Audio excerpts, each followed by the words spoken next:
নমস্কাৰ। আজি মই আপোনালোকক এটা গুৰুত্বপূৰ্ণ বিষয়ৰ ওপৰত কিছু কথা ক'বলৈ ওলাইছোঁ। সাধাৰণতে আমাৰ যিসকল লোকে আজিকালি চৰকাৰী চাকৰি অথবা ব্যক্তিগত চাকৰি কৰে বা কৰিবলৈ ওলায়, সকলোকে এটা বস্তু প্ৰয়োজন হয়। কি হয় সেইটো পুলিচ ভেৰিফিকেশ্যন। সকলোৱে সেইটো বিষয়ে নাজানে যে পুলিচ ভেৰিফিকেশ্যনখন কেনেকৈ উলিয়ায় বা কেনেকৈ এপ্লাই কৰিব।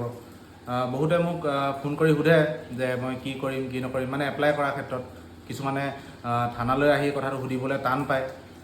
সেইবাবে মই এতিয়া মই বস্তুটো আপোনালোকৰ আগত দেখাই দিম কেনেকৈ এইটো নিজে কৰিব পাৰিব আৰু বিশেষ খৰচ নহয়, এইটো নিজে কৰিব পাৰিব। সেইটো মই আপোনালোকৰ এটা ৱেবছাইট আছে, সেইটো ৱেবছাইটটো মই দেখাই দিছোঁ। ইয়াত আপোনাৰ polcitizenassam.gov.in বুলি আছে। মই সেইটো এই কমেণ্টত এইটো পিন কৰি দিম বাৰু ৱেবছাইটটো।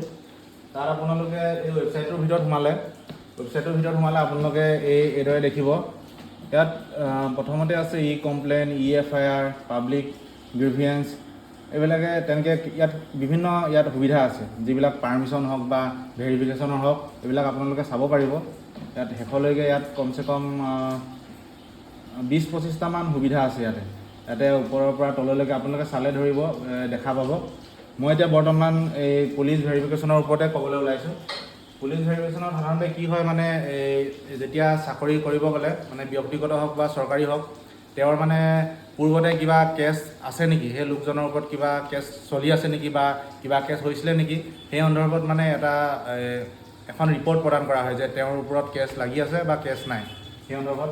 গতিকে ইয়াত দুটা টপিক আছে, দুটা বস্তু আছে। যিসকলে চৰকাৰী চাকৰি কৰিছে বা চৰকাৰী চাকৰি পাইছে, তেওঁলোকে এই গভৰ্ণমেণ্ট এমপ্লয়মেণ্ট ভেৰিফিকেশ্যন ইয়াত কৰিব লাগিব। যিসকলে চৰকাৰী চাকৰি পাইছে বা চৰকাৰী চাকৰিৰ লগত ৰিলেটেড ভেৰিফিকেশ্যন কৰিবলৈ ওলাইছে, আৰু যিসকলে ব্যক্তিগত কৰিবলৈ ওলাইছে, এই ব্যক্তিগতটোত এইটোত কৰিব লাগিব। ইয়াত কৰিবলৈ তেনেই সহজ, বিশেষ ইমান অসুবিধা নাই। ইয়াত মই আপোনালোকে ট্ৰাই কৰি চাব নিজে। মই জাষ্ট সাধাৰণ বেছিক কথাটো কৈ দিছোঁ। ইয়াত আপোনালোকে ক্লিক কৰাৰ পিছত যদি চৰকাৰী চাকৰিৰ বাবে ভেৰিফিকেশ্যন কৰিবলৈ বিচাৰে, ইয়াত ক্লিক কৰি আপোনালোকে প্ৰথমে ৰেজিষ্ট্ৰেশ্যন কৰি ল'ব লাগিব। ৰেজিষ্ট্ৰেশ্যন এইবিলাক একদম সাধাৰণ, আপোনালোকে সকলোৱে পাৰিব। নাম, মোবাইল নম্বৰ, পাছৱৰ্ড দিব লাগিব। পাছৱৰ্ড আকৌ ৰিপিট পাছৱৰ্ড দিব লাগিব।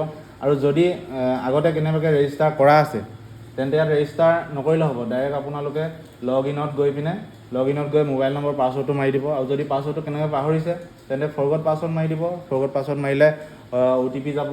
OTP গৈ আপোনালোকে এণ্টাৰ কৰি দিলে ইয়াত আপোনালোকে এপ্লাইটো কৰিব পাৰিব।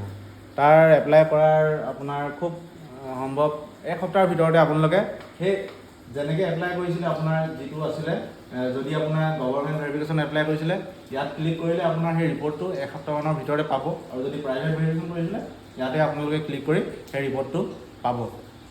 গতিকে মই আশা কৰিছোঁ